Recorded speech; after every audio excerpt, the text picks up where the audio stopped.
It was, as the phrase goes, another perfect day in paradise.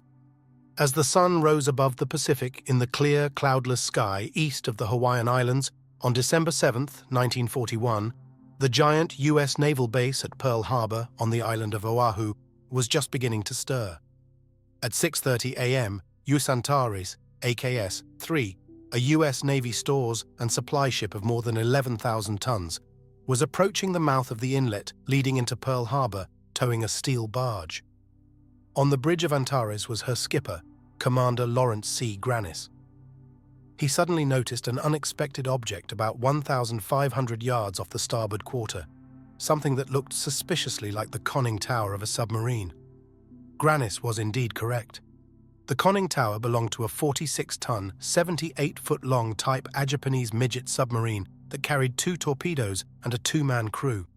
It was one of 5 brought from Japan by 5 I-class mother submarines and launched 5 or 6 hours before the planned 8 a.m. aerial attack was set to begin. Its mission was to enter the harbor, lie in wait, and torpedo whatever ships it could find once the general attack was underway. As Antares was unarmed, Grannis radioed the nearby destroyer Ward of his finding. Officers aboard, Ward confirmed the sighting, and at 6:40 went to general quarters. There was no reason why a submarine should be lurking in that area, especially one that appeared to be trying to sneak into the harbor behind Antares during the brief minutes when the narrow channel's anti-submarine nets would be open. Closing quickly on the submarine, which was now about 5 miles from the harbor's entrance, Ward's skipper, Captain William Outerbridge, brought the destroyer to within 50 yards of the unidentified craft and gave the order to fire. The first salvo of 4-inch shells missed, but then a round struck the conning tower at the waterline, and the boat keeled over. As the sub passed beneath Wood's hull, depth charges were dropped on it. It popped to the surface momentarily, then went under for good. Outerbridge sent a message detailing his actions to the 14th Naval District Watch Officer, Lieutenant Sim Dr. Harold Kaminsky, who passed it along to higher headquarters. The report caused a stir, and soon it seemed that everyone was trying to get in touch with someone at a higher level who could decide what the sighting and sinking meant and what to do next. A call went to Admiral Husband E. Kimmel's quarters on shore, where the Admiral was preparing for a round of golf with Lieutenant General Walter C. Short, commander of the U.S. Army's Hawaiian Department. Kimmel was commander-in-chief of the U.S. fleet in the Pacific. He threw on some clothes and was chauffeured to SINCPAC headquarters, wondering if this was just another false alarm. There had been several sightings of Japanese ships, planes, and subs in the previous months, but they had all turned out to be nothing. This time, as events would soon prove, this sighting and sinking was anything but nothing. It was, in fact, the precursor of a world-changing event, but no one at the time could appreciate just how momentous it was about to become. As Gordon W. Prang, Catherine V. Dillon, and Donald M. Goldstein wrote In at Dawn We Slept, arguably the most detailed and comprehensive account of the attack, the Navy's most serious error in this pre-attack submarine chapter of the Pearl Harbor story was its failure to advise the Army that a destroyer had sunk an obviously hostile submarine in the defensive sea area. The incident might have provided just the added weight needed to move the Hawaiian Department from the number 1 alert to number 2 or 3, because a submarine snooping near Pearl Harbor could scarcely have been charged up to local saboteurs. To most of the military personnel in the Hawaiian Islands, the early morning sinking of the midget submarine, however, passed unnoticed. Aboard the 24 ships anchored in the shallow waters, hundreds of sailors were still in their racks, sleeping off a little too much drinking and carousing in Oahu's bars and houses of ill repute on Hotel Street the night before. The 5 aircraft carriers that normally called Pearl Harbor their home station were either on maneuvers far out to sea or in port in California, or had been transferred to the Atlantic.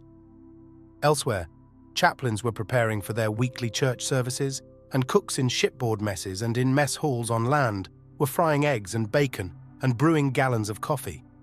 Below decks on Arizona, the band was donning crisp white uniforms and getting ready to assemble on deck to play its daily rendition of The Star-Spangled Banner as the national colors were raised on the fantail. At Schofield Barracks, U.S.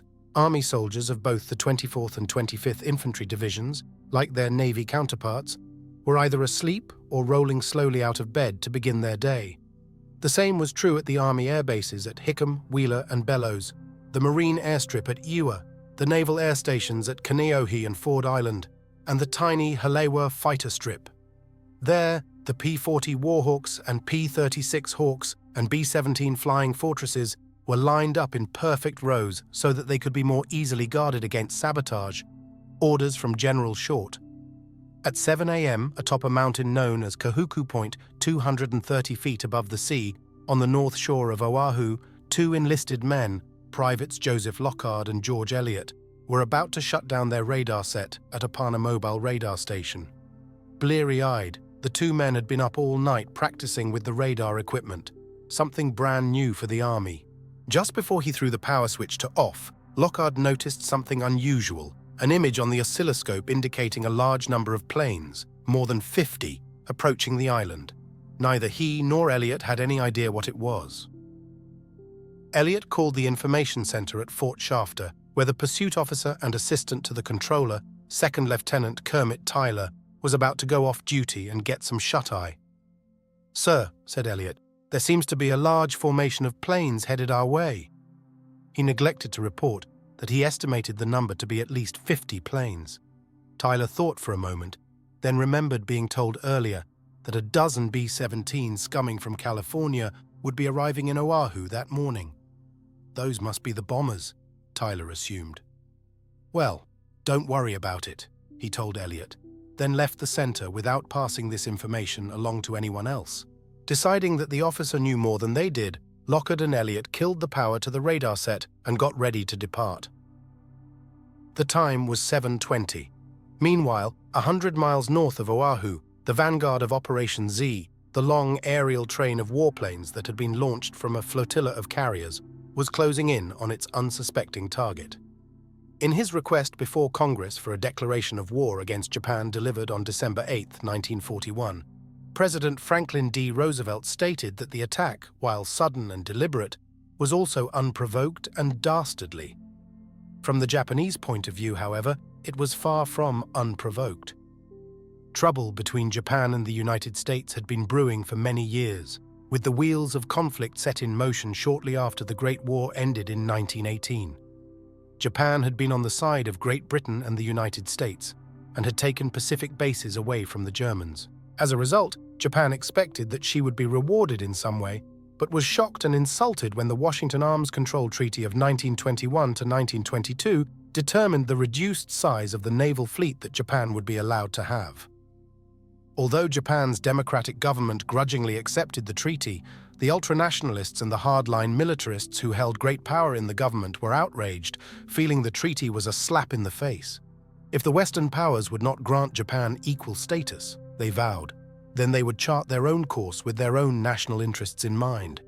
With few natural resources of its own, Japan was dependent on foreign trade, but the hardliners began plotting ways to invade its Asian rivals and grab the oil, coal, iron ore, nickel, copper, rubber, aluminum, magnesium, and other resources needed to expand and create an unrivaled military force. Another slap came in 1930, when the London Naval Conference set further limits on the Imperial Japanese Navy and further aggravated the militarists. In September 1931, the Japanese manufactured an incident that gave them a pretext for invading Manchuria. After being accused of cruelties against Manchurian civilians and rebuked in 1933 by the League of Nations, Japan walked out of that body.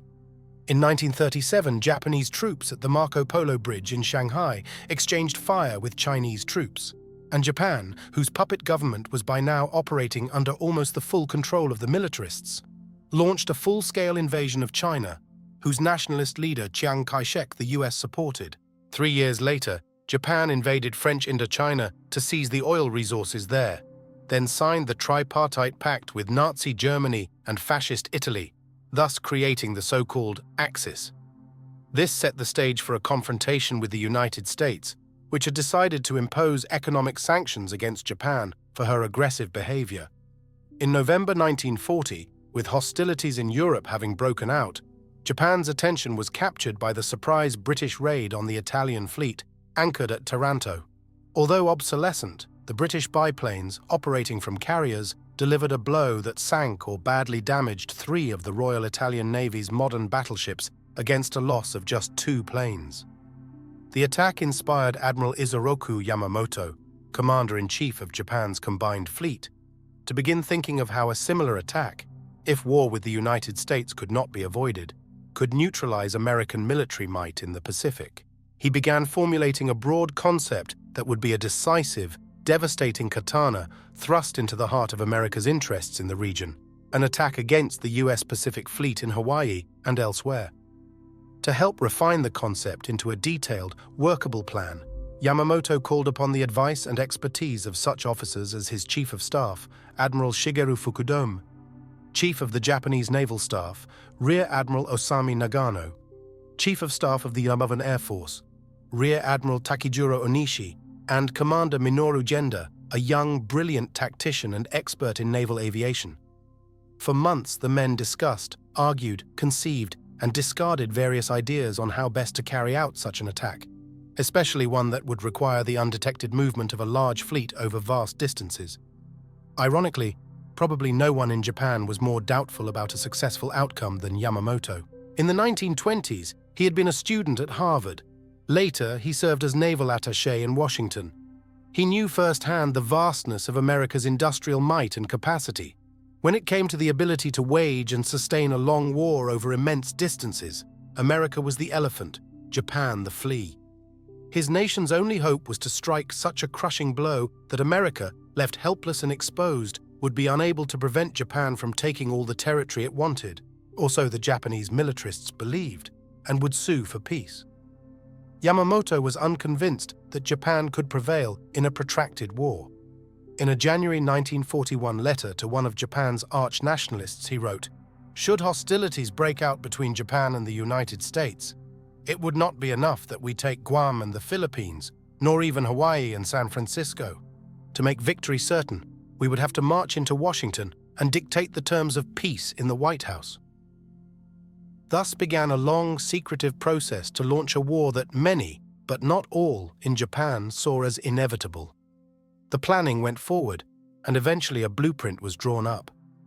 To string the Americans along and make them think that peace was possible, even while plans for war marched ahead, Japan sent a new ambassador, Kichisaburo Nomura, to the United States in February 1941 to engage in protracted negotiations with Secretary of State Cordell Hull that were little more than a smokescreen hiding his nation's true intentions.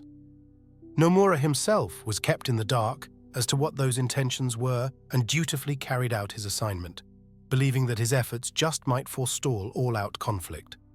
In the summer of 1941, President Franklin D. Roosevelt persuaded Congress to freeze Japanese assets in the United States and shut off exports of oil and scrap iron, further infuriating Japan's hardliners. The militarists, led by General Hideki Tojo, who would become Prime Minister in October 1941, felt that only one course of action was open to them: war with the United States and the other Western powers, mostly the British, French, and Dutch, who had colonies in Asia and the Pacific. But it was the United States that represented the most serious threat to Tojo's goals of conquest and expansion. To neutralize American power and influence in the region, unless diplomatic moves resulted in the United States backing down from its hostile attitude toward Japan, Japan's military leaders would have to seize the initiative and strike a blow from which America would have a difficult time recovering. It would be an immense undertaking, one that would require tremendous sacrifice and effort, and with no assurance of success. If Japan were not allowed to trade freely with the West, Tojo argued, then Japan, which Tojo and his followers regarded as morally and racially superior to other cultures, would take the resources it needed. Tojo noted, "It goes without saying that when survival is threatened, struggles erupt between peoples and unfortunate wars between nations result." With the failure of diplomacy almost a foregone conclusion, Tojo moved ever closer to launching a preemptive strike. While Japanese diplomats talked peace in Washington, a large naval task force would allow itself to be seen heading from Japanese home waters towards Southeast Asia, Malaysia, Singapore, Hong Kong, Dutch East Indies, French Indochina, today Vietnam, and Siam, today Thailand.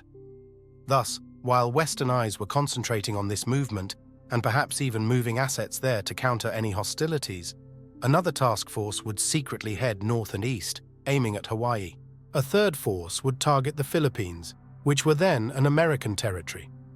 Swift and violent attacks would be used to decimate American military installations, ships, airfields, and warplanes. Although racked with internal doubts and conflicts about what he saw coming, Yamamoto felt that as commander-in-chief of the combined fleet, he must obey orders and do his duty, no matter how wrong-headed those orders were. In January 1941, he began looking for ways that Japan could inflict the greatest damage on the United States while suffering the least amount of pain. Gradually, the tactical concept took shape. A force of 6 aircraft carriers would steam through the often stormy waters of the northern Pacific, doing its best to avoid any sea or air patrols.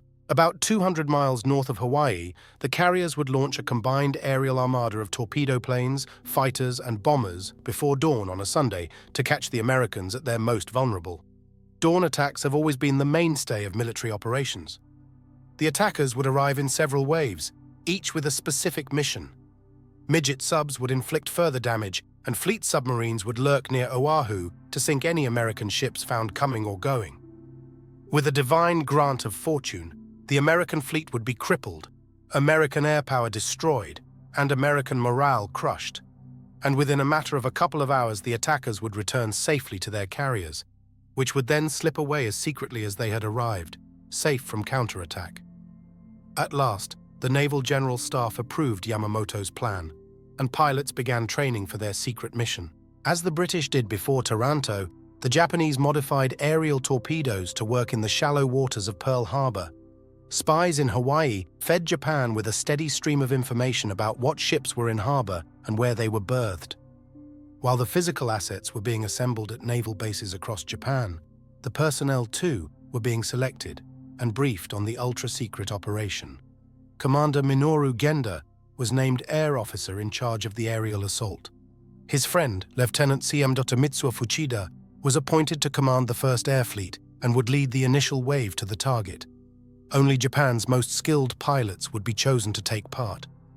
A relentless period of training and exercises commenced for the air crews at Kagoshima Bay in southern Kyushu, an area that bore a strong resemblance to Pearl Harbor.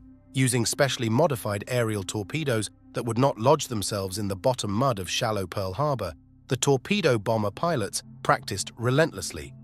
The dive bombers and high-level bombers, too, dropped hundreds of dummy bombs to perfect their aim. After months of intense training, the Japanese carrier pilots were, without a doubt, the best-trained aviators in the world. In the meantime, a flurry of messages flew back and forth between Hawaii and Washington, D.C. What the Japanese did not know was that in August 1940, after 18 months of trial and error, American cryptanalysts had finally broken Japan's fiendishly difficult J-19 diplomatic code, known as Purple, by a protocol code named Magic. Despite this breakthrough, however, the Americans had not yet been able to decipher the codes for Japan's Army and Navy. Nor did many Purple messages lend themselves to easy interpretation.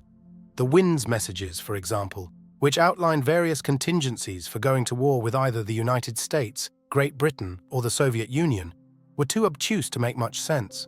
After years of trying, the Japanese naval code, dubbed JN-25 by the American cryptanalysts, was finally cracked in January 1942 by the Combat Intelligence Unit under the command of Commodore John Rochefort, working in the basement of the 14th Naval District Administration Building at Pearl Harbor, with the aid of the rudimentary IBM ECM Mark III computer. Whenever a new diplomatic message was received, translated, and interpreted, the people at the War Department and Navy Department would send updates to Hawaii. What they thought were alerts and warnings of possible impending hostile action by the Japanese were often viewed by the commanders in Hawaii as being vague and inconclusive, full of unhelpful contradictions and unsupported conclusions. It was no wonder that General Short devoted most of his efforts to preventing sabotage at the island's military facilities by the local Japanese population rather than preparing to repel an all-out aerial assault. While Washington seemed to believe its warnings to Hawaii were clear enough, the Army and Navy in Hawaii were fumbling every opportunity to get ready to fend off the coming surprise attack.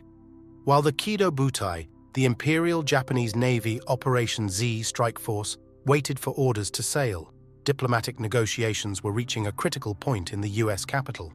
In early November, Japan had sent Special Envoy Saburo Kurusu, a hardliner, to Washington to assist the mild-mannered Ambassador Nomura in the negotiations.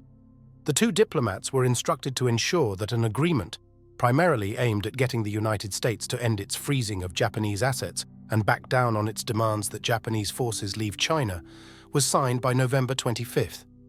Unknown to Nomura and Kurusu, if the agreement was not reached by then, Japan would give orders for Operation Z to proceed. The deadline was later pushed back to November 29th. The United States refused to deal the cards that the Japanese had laid before them, and negotiations appeared to be at an end. Admiral Chuichi Nagumo, head of Kido Butai, received orders to put the plan into motion.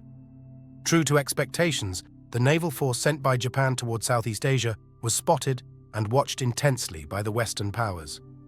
At the end of November, during this bit of deception, the Kido Butai, consisting of 6 aircraft carriers, 2 battleships, 2 heavy cruisers, 1 light cruiser, 9 destroyers, and several oilers, all under Admiral Nagumo, sailed undetected northward from Tankan Bay in the Kurils, heading for Kwajalein and then the Aleutians. On December 5, 1941, a Soviet freighter, the Uritsky, bound for Vladivostok from San Francisco, spotted the Japanese fleet. It could have raised an alarm, but remained silent. The Soviets, perhaps knowing of Japan's intentions, had notified the Japanese in advance that the Uritsky would be in the area. The Japanese, for their part, had warned that they would sink any foreign ship they encountered. The Soviets, in turn, said they would declare war on Japan if the transport, loaded with Lend-Lease goods, were fired upon. If allowed safe passage, however, the Russians promised not to alert anyone to the sightings of a Japanese battle fleet in northern Pacific waters. Aboard his flagship, the battleship Akagi, Admiral Nagumo lifted the veil of secrecy and announced to the captains of the task force's ships that Japan, unless it received a last-minute recall message from Tokyo, was going to war with the United States, and that the fate of the empire rested on the success of every man involved in the mission. The message was then delivered by the captains to the crews of their various ships. To underscore the importance of the mission, on December 6th, Nagumo ordered that the Imperial Japanese Navy's most precious relic, the flag that had flown over Admiral Togo's ship during the 1905 victory over Russia at the Battle of Tsushima, be raised above the Akagi. A disturbing bit of information then arrived. Intelligence reported that none of the 5 U.S. carriers were at Pearl Harbor. Although disappointed, Nagumo did not let the news cause him to cancel or delay the attack. The fact that plenty of battleships and cruisers and destroyers were in harbor was reason enough to proceed as planned. Signal officers stood near their radio sets to listen for the recall message, just in case. At this point, however, the historic waters get muddy. Some sources say that it became obvious that Pearl Harbor was the target of an intended Japanese attack, and that President Roosevelt and others close to him pretended not to know in order to ensure American involvement in the war, while others say the opposite. At any rate, Ambassadors Nomura and Kurusu were waiting at the Japanese embassy in Washington on that fateful Sunday, December 7th, for instructions to arrive from Japan. The instructions were delayed, then had to be decoded, translated, and typed in English. By the time Nomura and Kurusu were ready to meet with Secretary of State Hull, the strike force was in the air, approaching the island of Oahu. Nagumo's Kido Butai had taken up station 230 miles north of Oahu early on December 7th. Radio silence was total. Communication between ships was conducted by lamps and flags.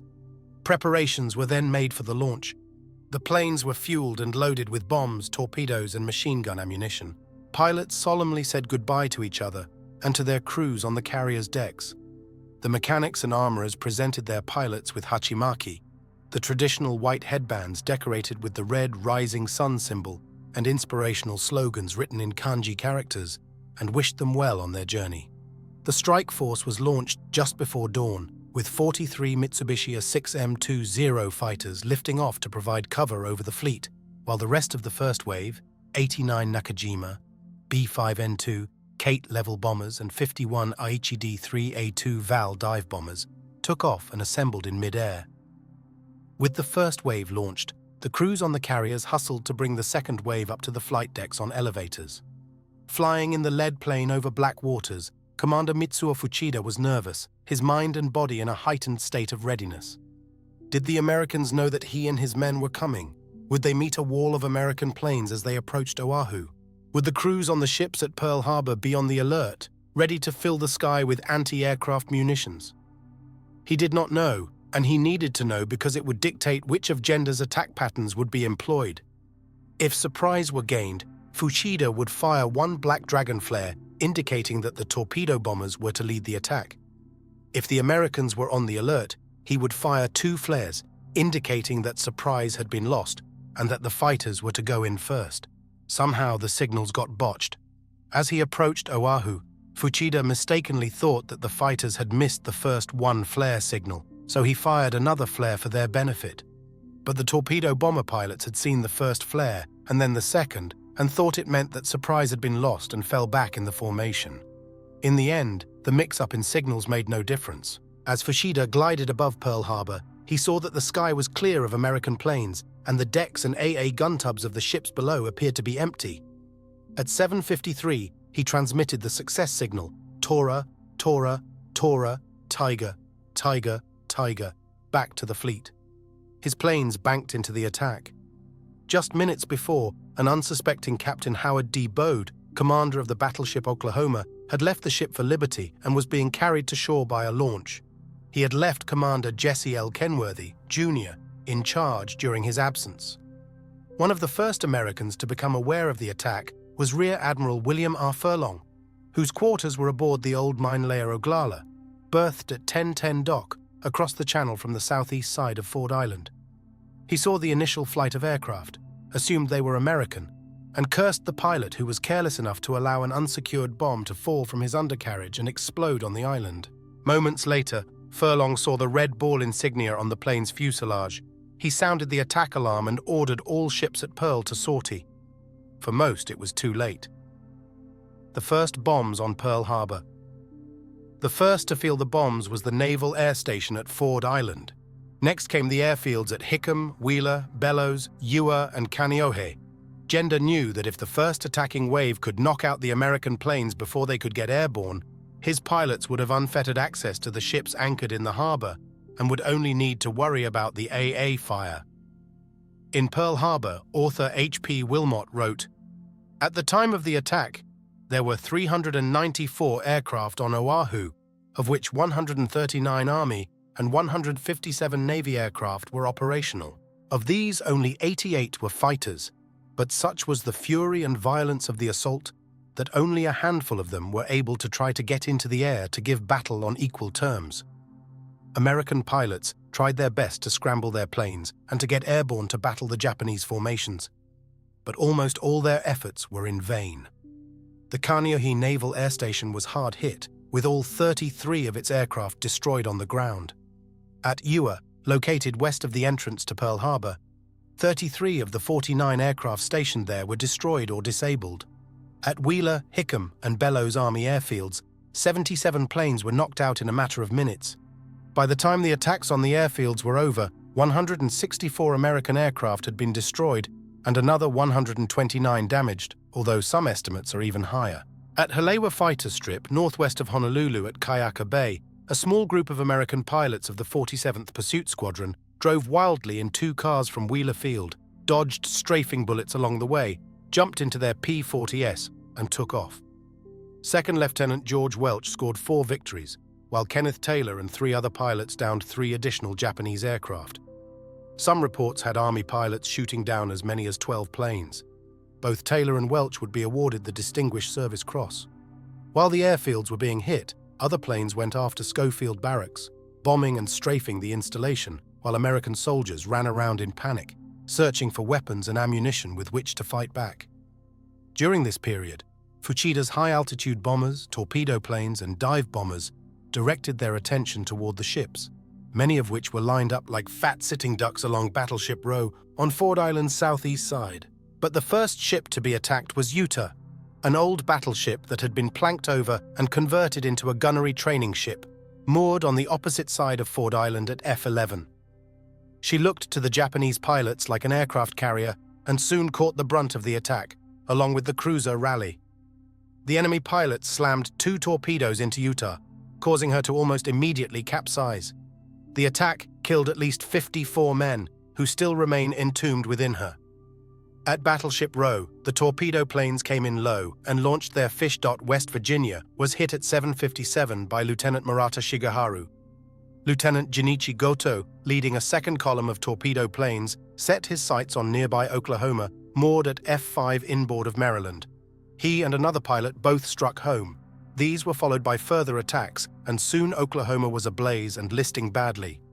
At 8 o'clock, a torpedo penetrated the hull amidships near frame 65, and an enormous belch of flame rocked every inch of her. The scene aboard Oklahoma was sheer bedlam. Sailors were running everywhere, some trying to get to their battle stations, some trying to get below to escape flaming fuel oil and flying ordnance, others jumping overboard. Kenworthy gave the order to abandon ship, but it was too late. The ship quickly keeled over, dooming more than 400 sailors trapped within her. As the Japanese planes continued swooping in and dropping more bombs and torpedoes, alarms were going off all over the harbor. Men barely awake and in various conditions of undress were suddenly energized by bursts of adrenaline and sprinted for their guns, retrieving the anti-aircraft and machine gun ammunition, quickly loading and peppering the sky that was now swarming with enemy planes. One pilot, streaking low across Ford Island, took aim at Pennsylvania, moored in dry dock. But, seeing that the mooring slip would block his missile's path, he diverted his flight toward nearby Oglala. His aerial torpedo went too deep, slipped under Oglala's hull, and slammed into the light cruiser Helena, tied up inboard of her. The subsequent explosions wrecked both ships. While all this was happening, Admiral Kimmel, at his office at Sinkspack headquarters, was, incredibly, being briefed over the phone by Commander Vincent Murphy about Wood's attack on a mystery sub, when a breathless courier rushed into Murphy's office with a report on the obvious. "Sir, there's a message from the signal tower saying the Japanese are attacking Pearl Harbor, and this is no drill." Indeed. At the Pacific Fleet's message center, the word was already going out: air raid on Pearl Harbor X. This is no drill. The battleship Pennsylvania was in a somewhat protected position, in dry dock, No. 1, with the destroyers Cassin and Downs docked at her head and the submarine Cachalot at her stern. 3 spaces away in another dry dock was the destroyer Shaw. Bill Trimmer was a 23-year-old electrician third class aboard Pennsylvania. At about 7:50 on the morning of December 7th, he went below to the electrical shop on the third deck for muster at his duty station. "I had just gotten into the shop," he said, "when the PA system came on, sounding general quarters. Air defense. And this is no drill." A lot of background noise of planes roaring and bombs exploding could be heard. Trimmer took off running for his battle station on the 5th deck in the forward distribution room, where he donned headphones that connected him to the battleship's various electrical departments. At precisely 8 a.m., a flight of 18 aircraft from the carrier Enterprise at sea 200 miles to the west arrived over Oahu, planning to land at Ford Island, and flew into the maelstrom. Radioing back to the ship, the pilots told the carrier what was happening, and the ship's skipper, George D. Murray, changed course and headed west, out of range of any potential attackers. The Big E's pilots, however, were caught in the battle over Pearl. Gunners on ship and shore did not bother to first check the identity of the new arrivals. They simply continued blasting away at anything that had wings, assuming all were foes. Several were shot down in the melee. One of the Enterprise pilots, Ensign Manuel Gonzalez, radioed, "Please don't shoot! Don't shoot! This is an American plane!" Moments later, he ordered his aircrewman, Leonard J. Kozolek, to bail out. Neither man was ever heard from again. Shortly after 8 o'clock, the U.S. Arizona, tied to her mooring F7, caught the attention of the torpedo planes. Although aging, the 29,000-ton Arizona was still a powerful symbol of American naval might and a prime target of the Japanese. But although protected outboard by Vestal, she was still not immune to the torpedoes. One slid under Vestal and slammed into her hull. At 8:05, California, tied up alone at berth F3, was struck by 2 aerial torpedoes. The ship's hatches were open, awaiting a full inspection, and allowed torrents of water to pour in. She quickly sank with just her superstructure protruding from the water. Then the high-altitude bombers came over with their deadly ordnance. One bomb hit Arizona's boat deck between the No. 4 and No. 6 guns, splitting the deck wide open and touching off fires. Men rushed with hoses to fight the flames, but with no water pressure, they were helpless. At 8:10 came the coup de grace for Arizona. A dive bomber pilot, Tadashi Kusumi, and his bombardier, Noboru Kanai, took aim. Their lone Type 99 bomb struck near the WW2 turret and exploded in the forward magazines full of shells for the 14-inch guns. Suddenly, the old ship detonated in a terrible fireball and shockwave, throwing debris and pieces of sailors hundreds of feet into the air. Gone in an instant were 1,177 of her crew and Marine detachment, along with her skipper, Captain Franklin van Valkenburg, and Rear Admiral Isaac Kidd, both of whom had been on the bridge. Burning oil flared out from her, and the badly damaged vessel was quickly tugged out of harm's way. 2 bombs also found Tennessee and West Virginia at F6, causing both to sink. A whirling piece of jagged debris from the exploding Tennessee scythed through the air and into the bridge of West Virginia, disemboweling her captain, Mervyn Bennion. Doris Dory Miller, an African-American cook aboard West Virginia, carried wounded sailors to safety, then tried to help his dying captain. When that proved impossible, he rushed to a .50 caliber machine gun and blazed away until ordered to abandon ship. For his courage, Miller was awarded the Navy Cross. Commander Fuchida, circling high above the devastation, recalled, "By 8 o'clock there were no enemy planes in the air. While my group circled for another attempt, others made their runs, some trying as many as 3 before succeeding. We were about to make our second bombing run when there was a colossal explosion in Battleship Row, the Arizona. A huge column of dark red smoke rose to 3,000 feet. It must have been the explosion of a ship's powder magazine. The shock was felt even in my plane several miles away." In far-off Washington, D.C., the shock was about to be felt there. President Franklin D. Roosevelt was in his White House study with advisor Harry Hopkins in the early afternoon when Frank Knox, Secretary of the Navy, phoned. "Mr. President," Knox said, "it looks like the Japanese have attacked Pearl Harbor." As Doris Kearns Goodwin noted in No Ordinary Time, Hopkins said there must be some mistake. The Japanese would never attack Pearl Harbor, but the president reckoned it was probably true. It was just the kind of thing the Japanese would do at the very moment they were discussing peace in the Pacific. All doubt was settled a few minutes later when Admiral Harold Stark, head of the U.S. Navy, called to confirm the attack. Back in Hawaii, the nightmare was continuing. The flight of a dozen unarmed B-17s that Lieutenant Tyler mistakenly assumed were represented by the earlier radar sighting suddenly arrived in the midst of the battle. Originally scheduled to land at Hickam, the flight leader told his pilots to land anywhere they could. All of the planes were attacked and hit, but only one was lost.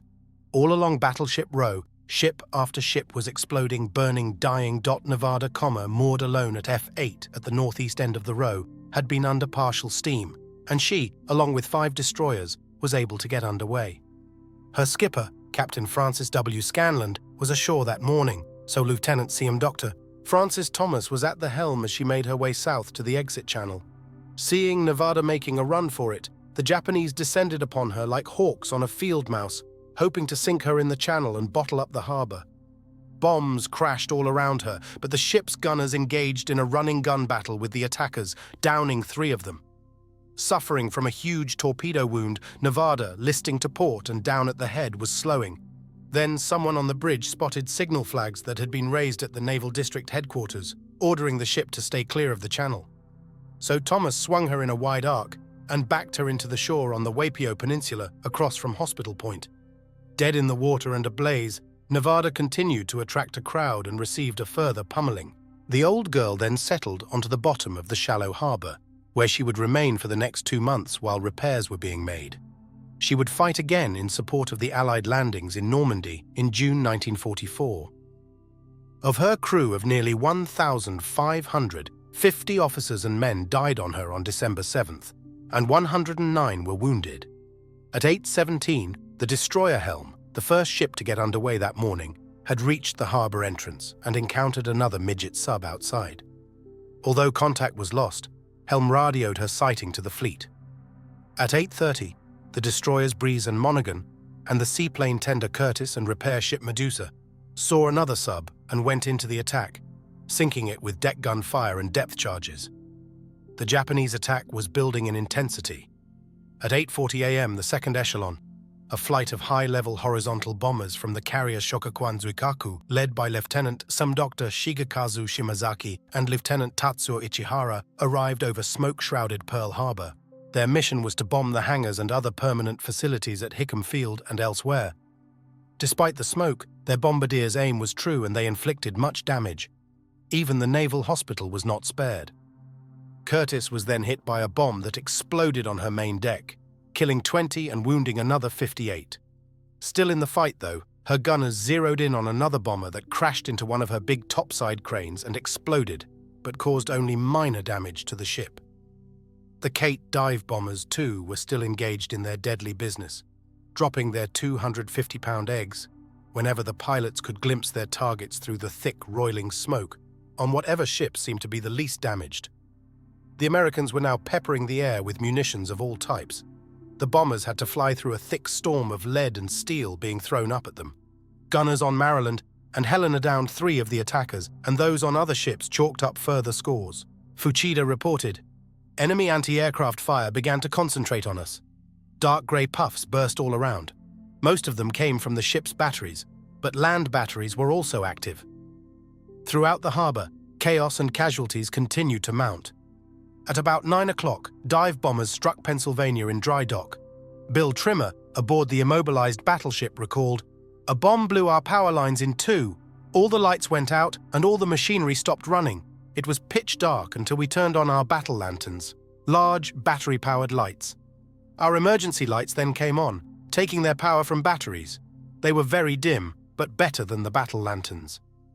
I could hear all kinds of reports coming over the headphones, such as, "There goes the Cassin, the Downs, the Oklahoma, the California, and the West Virginia." I'm reporting all this to our chief, a man named Morehouse. There was a little humor down there when one of the men asked Chief Morehouse in all sincerity if he thought this would make the papers back in the States. The chief said, "I guess so." It was about this time that I felt the ship shudder and a loud boom come from starboard aft. We had been hit with a 500-pound bomb that penetrated 2.5 decks and exploded. Trimmer asked permission to go topside for a look around. Morehouse granted the request. Coming up during the brief lull between attack waves, Trimmer was greeted by scenes of utter devastation. The destroyers Downs and Cassin, resting in the same dry dock as Pennsylvania, were shattered wrecks engulfed in flame. Within the dry dock and beyond, the water was covered with a carpet of floating debris. Ships of all description were burning, listing, capsizing, sinking. Sailors young and old were in the water, some hurt, some burned, all swimming for their lives. Trimmer said, "I was feeling so helpless knowing I couldn't reach them. To jump in to help, I would just become another victim." Other sailors worked frantically everywhere to douse the fires and prepare for a follow-up attack, which was not long in coming. Trimmer was right. As Pennsylvania's anti-aircraft guns opened up on the next wave of onrushing planes, he flopped face down on the 6-foot-wide starboard catwalk, looking to where our gunners were shooting at a Japanese torpedo plane. The pilot was flying very slow and low. As they say in basketball, I thought he had good hang time. The plane was low, about 100 feet, and about 50 yards down the starboard side of our ship. The plane had dropped its torpedo and was flying with its rear gunner strafing anything he could. I could see his machine gun firing at the anti-aircraft guns just above me. At that time, I was hit in the head and shoulder with fragments and thought I was going to die. Trimmer's wounds were not as serious as he first feared, and he scrambled to the ship's stern, where he encountered scenes of horror. I saw one kid that had been hit laying there, and I pulled him up under number 3 turret and went to help others. I left the boat deck to go down to the afterdeck, where they were bringing out the dead and wounded. I helped with this and won't ever write about it because it was so gruesome. I also tried to help fight the fire caused by the bomb. I didn't have a mask and the fumes were heavy, so I couldn't do much. Not far from Pennsylvania was the destroyer shore, held in floating dry dock number 2.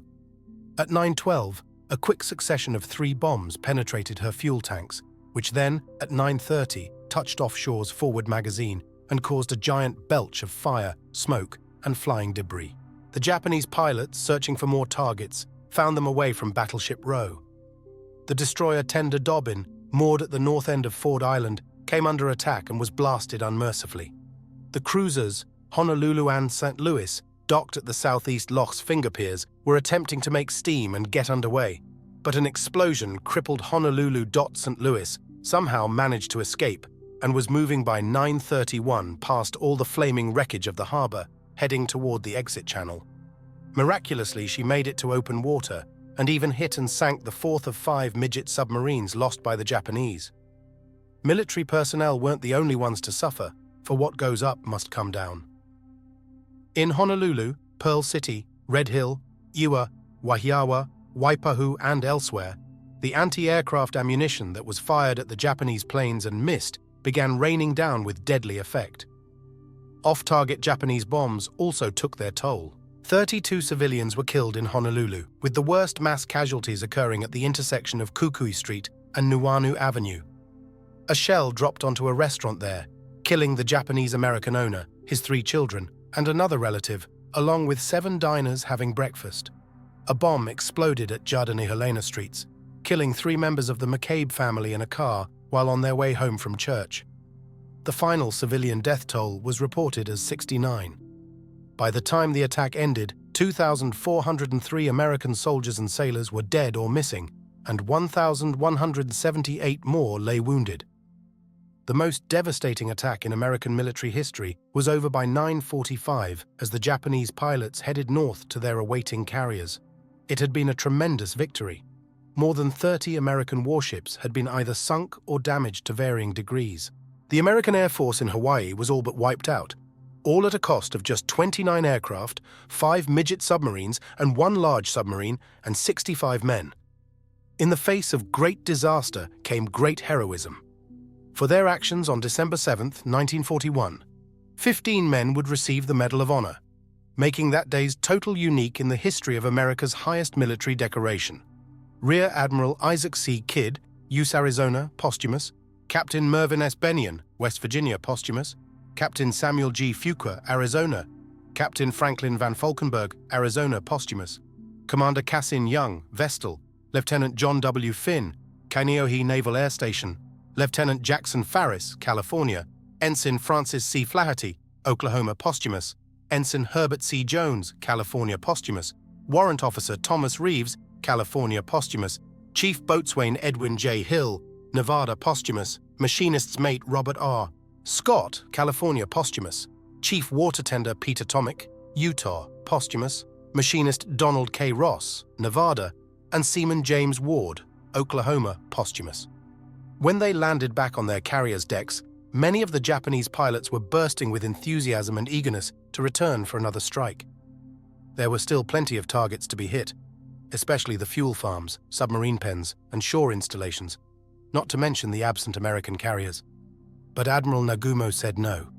The task force must return to Japan before the Americans could locate it. The carriers and other ships would be needed for further operations in the event that the United States failed to capitulate. Incredulous, many in Genda's air staff tried to get the admiral to change his mind, but it was no use. Kido Butai would return to Japan immediately. In Washington at 2:40 p.m., Ambassador Nomura knew none of this by the time he and Special Envoy Kurusu were ushered into Hull's office carrying the long-delayed translation of the final part of Japan's message. The part that said that, in light of America's intransigence, Japan was breaking off diplomatic efforts to reach a consensus and that war was likely to follow. A message that Hull had already read, thanks to the magic intercepts. Once in Hull's office, Nomura and Kurusu were not offered chairs. Instead, Hull, burning with a barely contained fury, told them, "I must say that in all my conversations with you during the last 9 months, I have never uttered one word of untruth. This is borne out absolutely by the record. In all my 50 years of public service, I have never seen a document that was so crowded with falsehoods and distortions, infamous falsehoods and distortions on a scale so huge that I never imagined until today that any government on this planet was capable of uttering them." Then, with a nod of his head toward the door, Hull dismissed the Japanese representatives. Hurt and puzzled, Nomura did not learn until he returned to his office that his country had already struck the first blow. 2 days after the bombs stopped falling, the recriminations and hunt for scapegoats began. On December 9th, Navy Secretary Knox flew to Oahu to initiate his own investigation. Kimmel told him that, contrary to Washington's belief, He had received no warning of a possible attack until the attack was already underway. Courts of inquiry and formal hearings, the Roberts Commission, began in late 1941, and both Kimmel and Short were ultimately held responsible for dereliction of duty. Both officers retired in February 1942, and both would request courts-martial as a way of clearing their names. Further congressional hearings would take place. Roosevelt's role was not seriously scrutinized at the time, but has since been the subject of criticism and charges of collusion in order to get America into the war.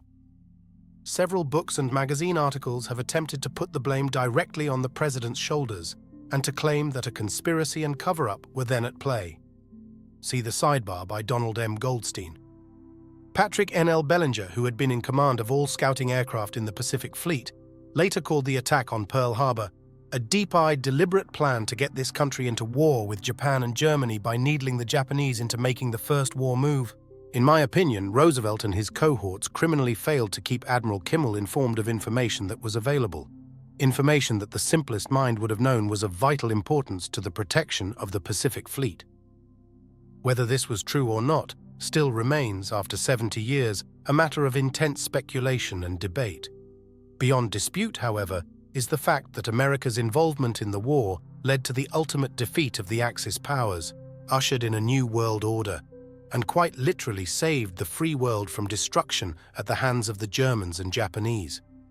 As Secretary of War, Henry L. Stimson noted later on December 7th, "When the news first came that Japan had attacked us, my first feeling was of relief that the indecision was over and that a crisis had come in a way which would unite all our people.